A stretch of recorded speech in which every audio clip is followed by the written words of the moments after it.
Žiūrėkit, 2009 metų CL 600. Jis yra skendęs, skenduolis.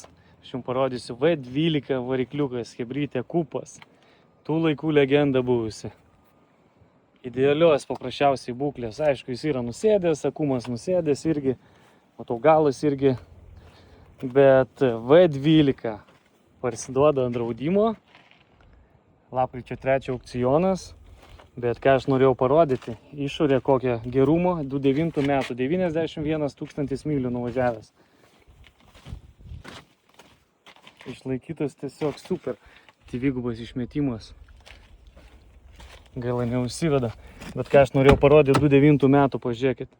Dvigubi stiklai, oda. Viskas kokia oda gera, kokybė, būklė.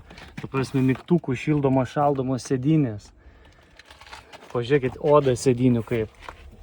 Nėra nieko absoliučiai. Kaip naujos. V12 ženkliukai visur. Vairas šildomas. Panelė tik tai nusilupusi nuo karščio. Bet viskas taip išlaikyta. Žiūrėkit, paskambinti galite. Telefonas netgi yra. Sunkiai rasi, kad taip viskas sukomplektuota būtų, žinai, kad vienoje vietoj. Night Visionas. Ant tiek prikrautas Harman Kardon gera aparatūra, užuolaidėlės visokios. Ir taip toliau. V12 ženkliukas ir čia. CD playeris tų laikų.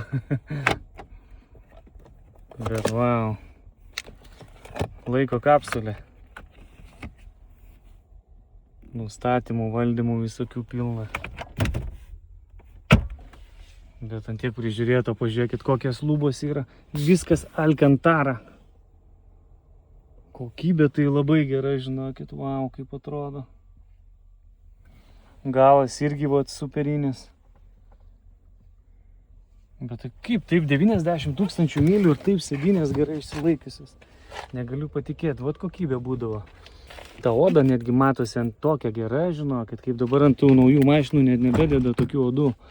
Galas, aišku, čia žmonės netisės normaliai, bet vis tiek išlaikyta. Galas tai iš vis kaip naujutėlis atrodo. Jisai turi važiuoti superiškai. 12 kuvaldo.